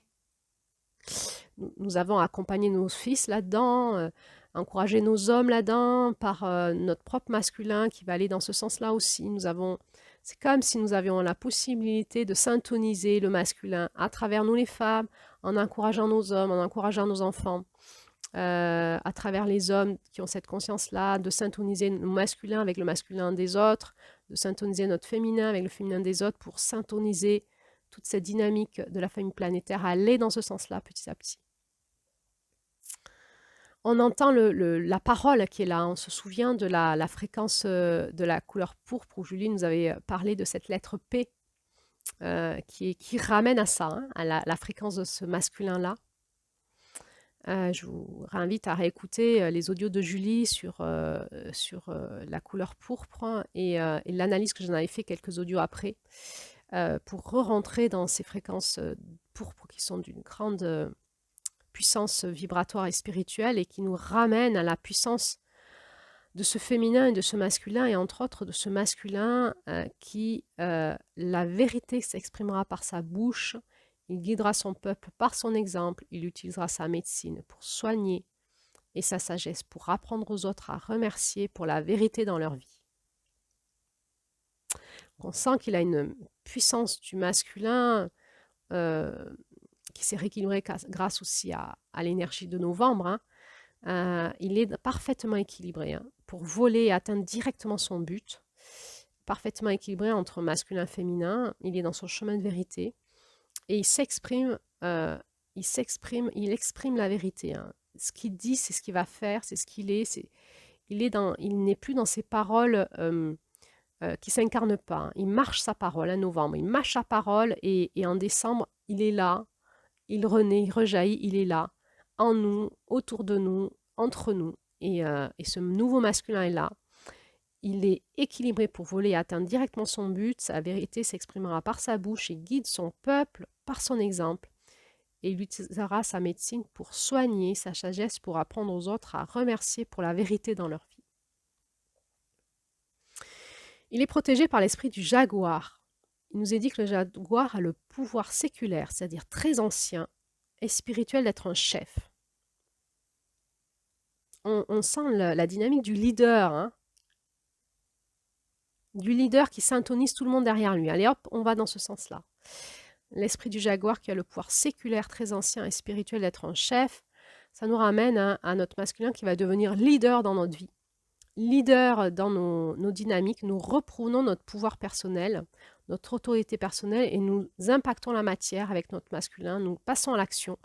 Dans cette dynamique équilibrée, nous allons droit à nos buts et nous parlons notre vérité par la bouche et nous montrons par l'exemple, la dynamique de la grande femme qui marche, nous montrons par l'exemple et nous pouvons utiliser notre médecine pour soigner et notre sagesse pour apprendre aux autres à remercier pour la vérité dans leur vie. Nous avons la capacité, hommes et femmes, dans notre masculin, à redevenir des leaders de notre propre médecine, de reprendre notre pouvoir personnel et le donner au monde, le donner à la terre, le donner à nos familles, à notre couple, le donner à nos entreprises, à notre société, à notre communauté. Nous sommes en place et ce masculin sait œuvrer. Dans la matière, il est leader. Il nous est dit que ce masculin, c'est un ancêtre qui est revenu pour s'engager dans un nouveau tour de la roue de médecine. Son désir est d'être guidé par la mère spirituelle. Donc, il nous est parlé de ces hommes, ou peut-être d'un homme. Évidemment, ça nous ramène à l'énergie christique, tout ça, de fin décembre dans le monde. On entend l'énergie christique là-dedans. C'est un masculin qui revient, un ancien qui revient pour être guidé par la mère spirituelle. On entend la dynamique de Noël, de Marie et Jésus, de cette mère spirituelle qui l'enfante, qui va l'accompagner pour que cet homme puisse incarner ce Christ et montrer par l'exemple et impacter toute l'humanité, syntoniser toute l'humanité sur ces fréquences-là. Et on entend la fréquence de l'homme christique que nous pouvons tous incarner, le masculin christique en nous. Donc son désir est d'être guidé par la mère spirituelle, car il a l'intention d'être l'exemple vivant d'un homme qui a équilibré ses capacités de raisonnement et son bon jugement avec la réceptivité spirituelle du principe féminin. Car il a l'intention d'être l'exemple vivant d'un homme qui a équilibré ses capacités de raisonnement et son bon jugement avec la réceptivité spirituelle du principe féminin.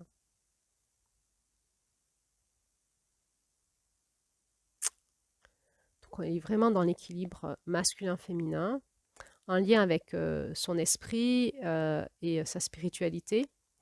Il va l'incarner par son corps, par son leadership. Il va guider par l'exemple. Il va se laisser guider par cette mère spirituelle, ce féminin divin. Dans la matière, il va se laisser contenir dans cette matrice divine d'unité, de paix. On entend vraiment les énergies christiques. Combien nous sommes invités dans notre nouvelle humanité à incarner encore plus cela en nous.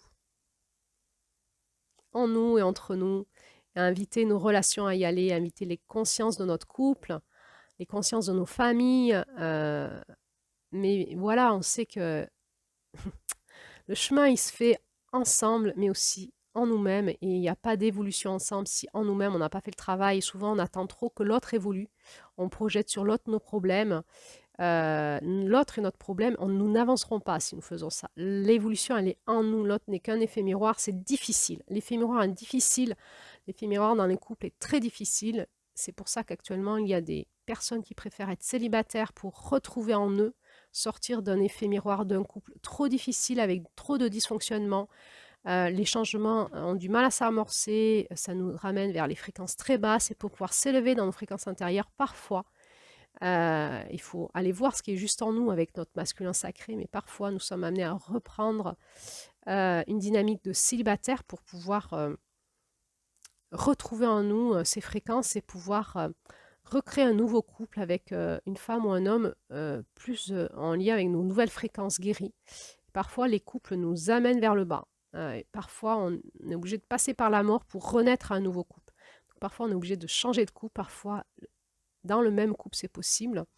Et là, c'est vraiment notre sagesse intérieure qui va nous donner les consignes pour la roue d'après. Est-ce que je reste dans mon couple? Est-ce que j'en sors? Si je suis dans un couple qui signe sa fin, sa mort, est-ce que c'est un couple qui s'enquisse dans l'ancien moi, l'ancien système, les anciens paradigmes, qui se fait manger par le coyote, qui se fait manger par les parasites énergétiques, qui se fait vampiriser par l'ombre et qui est sous l'emprise de l'ombre et qui nous amène à la mort?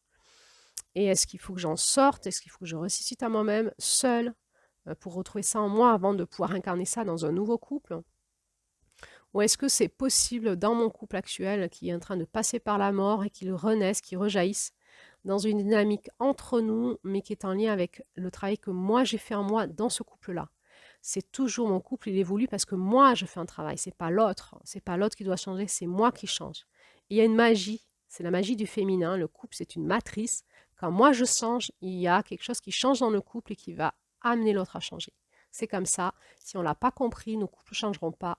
C'est moi qui change, c'est la dynamique du couple qui change parce que moi j'ai changé et par la dynamique du couple qui a changé, ce féminin, l'autre change aussi dans une harmonisation avec moi et parfois il va y avoir des luttes de territoire, des luttes d'identité, des choses et c'est toute notre énergie de la roue qui passe et en décembre on a dépassé ça. On a dépassé ça, on n'en reparle plus parce que c'est fini. Mais on peut se poser la question, si c'est pas fini, juin, si on est toujours entre les mains des emprises de l'ombre, du coyote, de notre ADN, de l'intelligence de l'ancien monde, des anciens couples, du patriarcat, de nos ancêtres, de notre karma qui n'est pas nettoyé, de nos âmes abîmées, qu'est-ce qu'on fait? Est-ce qu'on va y arriver ou est-ce qu'on se quitte parce qu'on veut retrouver en soi-même cette guérison et peut-être que notre couple n'est plus un foyer propice à ça, et pour nous et pour nos enfants. Ou alors on reste ensemble, mais parce que notre couple est en train de bouger, ressuscite à ce nouveau couple, parce que la fréquence de décembre est passée dans notre couple, et que la magie survient parce qu'il y a eu, dans l'énergie matricielle de notre couple, dans l'énergie du féminin de notre couple, du féminin de mon homme, de mon propre féminin, quelque chose qui a maintenu la vie, maintenu l'amour, qui a maintenu la transformation, la magie, l'unité, et qui a fait qu'on a pu ensemble dépasser nos adversités. Et donc, on est un couple initiatique qui progresse et ensemble, l'amour rejaillit, ressurgit, notre unité, mais c'est parce que le féminin est restauré dans notre couple.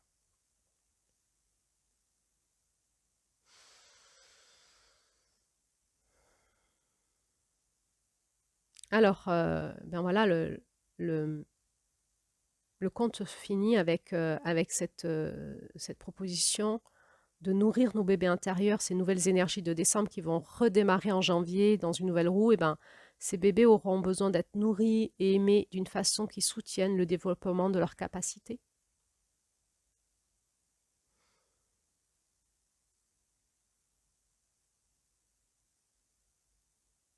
Et il nous est dit que ces enfants béniraient la tribu en continuant le legs d'amour et de respect mutuel initié par leurs parents. Nous pouvons transmettre à nos enfants l'amour et le respect mutuel en nous séparant. rester ensemble et se déchirer n'aide pas nos enfants à aller dans l'amour et le respect mutuel. Nous pouvons, en amorçant une séparation dans l'amour et le respect mutuel, mais le constat de l'échec de notre alliance, le couple c'est une alliance, pouvoir inviter nos enfants à repartir dans l'alliance en eux et à accepter la séparation de ce qui ne marche pas pour aller dans ce qui marche et leur montrer par l'exemple qu'on peut aussi recréer un nouveau couple, une nouvelle alliance. Tout dépend de la fréquence dans laquelle on se trouve quand on se sépare. Est-ce qu'on se déchire? Est-ce qu'on accuse l'autre? Est-ce qu'on dit à nos enfants, c'est la faute de ton père, de ta mère, c'est insupportable, et qu'on les embarque dans la destruction de l'amour et de la vie? Ou est-ce qu'on se sépare dans l'amour et dans le respect mutuel, de manière à soutenir nos enfants dans le développement de leurs capacités et à leur montrer où en est l'humanité et où eux, ils iront. On peut réinformer nos enfants d'aller dans des alliances qui fonctionnent, de les remettre dans l'alliance sacrée du couple. Mais pour ça, il faut qu'ils soient eux-mêmes en lien avec leur énergie intérieure et qu'ils puissent choisir un compagnon, une compagne qui est en lien avec leur conscience spirituelle. Nous pouvons, dans nos couples, même quand on se sépare, même dans nos difficultés, enseigner à nos enfants la dynamique spirituelle du couple, de l'amour, de l'humanité, et les amener dans cette conscience de l'importance de s'allier avec les bonnes personnes qui correspondent aux fréquences de notre âme, parce qu'on a tout un chemin initiatique à vivre ensemble actuellement dans les énergies de notre couple et de nos familles, et qu'il est important de retrouver cette dynamique spirituelle. Nous pouvons redonner à nos enfants leur nom spirituel, c'est-à-dire les remettre dans leur fréquence spirituelle et les amener à s'allier avec, que ce soit d'ailleurs dans des liens fraternels, amicaux ou de couple, hein, de s'allier avec des personnes qui leur correspondent et avec qui ils vont pouvoir vivre l'amour et le respect mutuel. C'est important aujourd'hui. L'amour et le respect, l'amour et le respect, l'amour et le respect. On se souvient que en juillet, la première consigne qu'on a mis dans le couple, c'est le respect. Il n'y a pas de confiance, il n'y a pas de respect. Respect, confiance, intimité. L'amour et le respect mutuel. S'il n'y a pas de respect mutuel, il n'y a pas d'alliance possible. Comment je vais te respecter, même quand on traverse la dualité, nos différences, les adversités, comment je vais me respecter moi aussi, comment je vais me faire respecter par toi, comment on va se respecter ensemble et comment on va avoir les yeux fixés sur l'amour, sur la conscience, sur les attitudes justes, la parole juste, et pouvoir montrer par l'exemple à nos enfants, mais aussi autour de nous, qu'est-ce que c'est que d'être ces nouveaux couples, ça peut être, encore une fois, je le répète, dans la séparation, c'est possible, ou dans la résurgence ensemble, ou si on est célibataire, dans le travail en soi et l'attente de rencontrer, quand nous serons accomplis nous-mêmes, ce nouveau masculin, ce nouvel homme ou cette nouvelle femme qui va ressurgir dans nos fréquences de dessin pour nous accompagner dans notre nouveau cycle. Faisons confiance à la dynamique de la Terre, si vous êtes célibataire, que en travaillant sur vous, à un moment, quand vous serez dans les fréquences de dessin, va surgir votre compagnon, votre compagne qui vous correspond. Faites confiance. Continuez à travailler en vous, à passer les étapes initiatiques de la roue, et quand vous serez en décembre, il va surgir, ou elle va surgir face à vous. Et vous allez pouvoir redémarrer un nouveau cycle sur Terre, dans une nouvelle alliance. Et nous attendons ça, bien sûr, en nous-mêmes, avec l'autre, dans nos couples, avec aussi nos amitiés, avec aussi nos communautés. Mais le chemin, il est en nous. Mais quand nous serons arrivés en décembre en nous, alors surgira autour de nous des nouvelles alliances possibles. Faisons confiance à l'intelligence de la Terre, à l'intelligence du cosmos, du féminin divin, du féminin sacré qui s'incarne. Et donc, nous finissons avec la médecine du bison. Je vous rappelle, la femme bison blanc, c'est ce féminin spirituel qui était venu dans les légendes initier les Amérindiens, hommes et femmes, de nouveaux rituels. Et la femme bison blanc, et là on nous dit la médecine du bison, qui va s'avancer face au visage rond de Grand-Mère Lune, hein, dans les dynamiques du ciel, et qui va danser avec elle. Il nous est dit que les dons d'encouragement, de valorisation les uns pour les autres, dons de prendre soin de soi et dons d'amour. Cela crée un terrain fertile et magique pour amener à maturité les graines des rêves d'une petite fille solitaire. Dons d'encouragement, de valorisation, de prendre soin de soi et dons d'amour pour créer un terrain fertile et magique pour amener à maturité les graines de rêve d'une petite fille solitaire. On se rappelle que la dynamique du féminin, c'est les rêves de soi et de l'humanité que nous avons fait passer sur la Terre en tant que femmes, qui correspond aussi aux rêves de notre essence spirituelle et d'une petite fille solitaire qui a des rêves en elle. Elle est solitaire, hein, elle est seule. Hein, et donc, c'est en allant travailler en elle, en retrouvant sa mère spirituelle au fond d'elle-même, et en allant se donner des dons d'encouragement, de valorisation, dons de prendre soin de soi et dons d'amour, que ça va créer un terrain fertile et magique pour que ces rêves puissent passer dans la réalité. Le grand bison blanc d'abondance nous montre qu'à travers le temps, ces cadeaux aimants peuvent restaurer la magie perdue dans la vie de tous les êtres humains qui voudraient bien montrer de la gratitude pour les miracles encore non manifestés de la vie à venir. Le grand mystère nous envoie ses remerciements. Ce conte nous parle aussi de la gratitude que le ciel nous envoie. Est-ce que nous savons nous ouvrir dans notre cœur à écouter toute la gratitude que nous envoie le ciel tous les jours?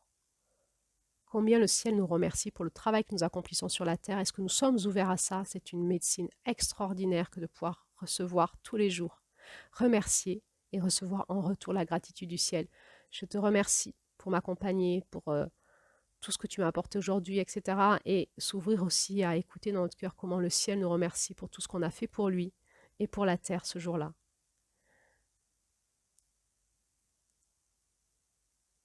Le grand bison blanc d'abondance nous montre qu'à travers le temps, ces cadeaux aimants peuvent restaurer la magie perdue dans la vie de tous les êtres humains qui voudraient bien montrer de la gratitude pour les miracles encore non manifestés de la vie à venir.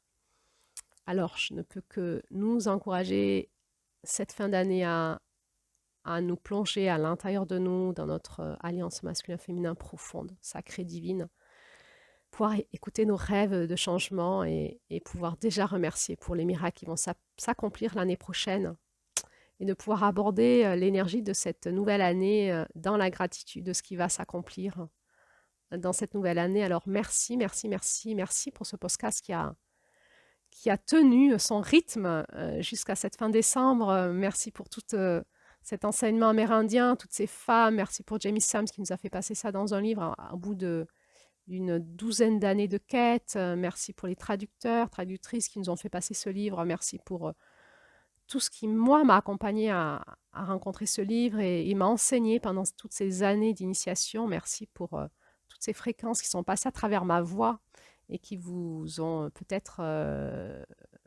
nourri, guidé cette année.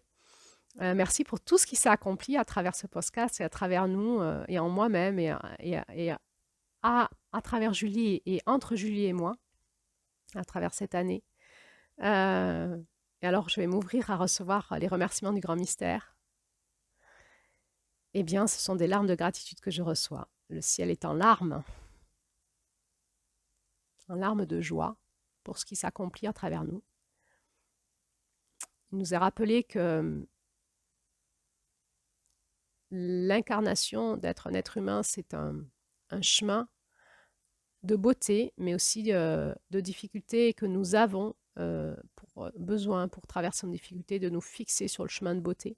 C'est la seule façon dont nous pourrons nous en sortir. Il nous est rappelé de nous rappeler de notre alliance avec le ciel et pourquoi on est venu sur la terre. De nous rappeler de ça et de repartir en rythme avec eux, avec la terre, avec notre essence spirituelle pour pouvoir, dans cette nouvelle roue de l'année prochaine, vivre de la magie, de la transformation, de la joie.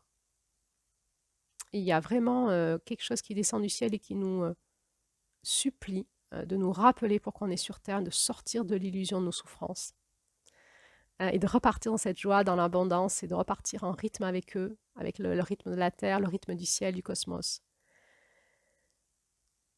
Et le remerciement, c'est qu'à travers notre humanité, à travers ces larmes de gratitude du ciel pour nous, il y a comme des petits filets de rivière qui impactent la terre et qui viennent nous réinformer tout doucement dans notre humanité de cet amour, du grand mystère, de cet amour du cosmos, de la terre, de ce chant divin qui s'élève à travers l'humanité que nous sommes venus incarner.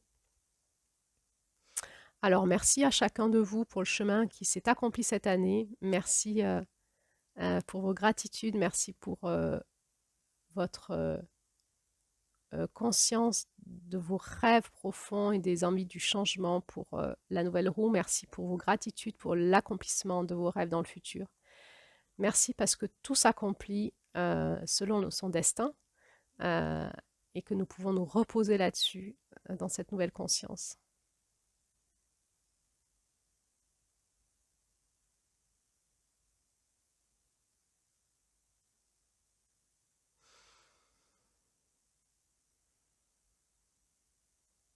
Alors, je n'ai plus qu'à remercier les personnes qui m'ont écouté depuis janvier. Si vous faites partie de ces gens qui m'ont écouté depuis janvier, ben, félicitations, merci pour votre présence qui m'a aidé dans la fumée de nos relations.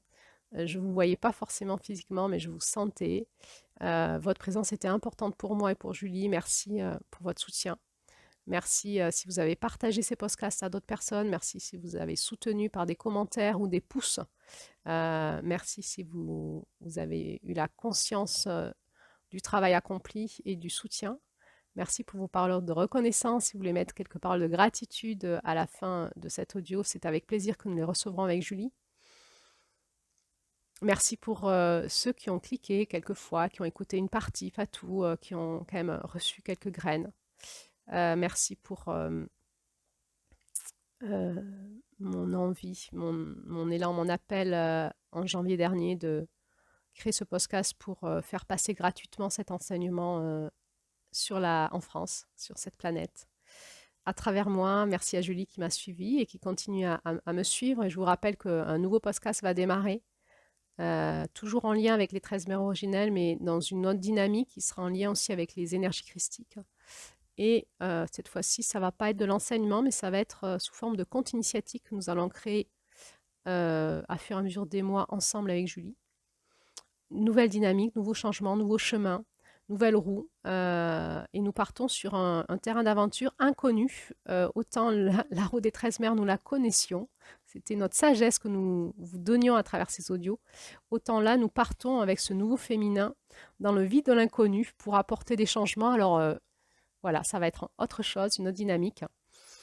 Et donc, je vous dis à bientôt pour la suite dans ce nouveau podcast du christique, de la femme christique. Et aussi, à bientôt pour la suite parce qu'il va y avoir une dernière audio de transition. Et là, je vous expliquerai la suite du chemin puisqu'il y a encore le mois de janvier et la 13e lune qui va nous être donnée en enseignement sur ce podcast. La roue est finie. On va dire la roue est finie de l'année. Il nous manque encore à intégrer notre centre, qui sera la 13e lune, et à comprendre un peu plus la dynamique de janvier. Donc, à bientôt pour le nouvel audio qui va faire la transition vers ce futur. Et donc, à bientôt pour la suite, puisque de toute façon, le chemin, il est éternel, ça finit jamais. Alors, on continue ensemble.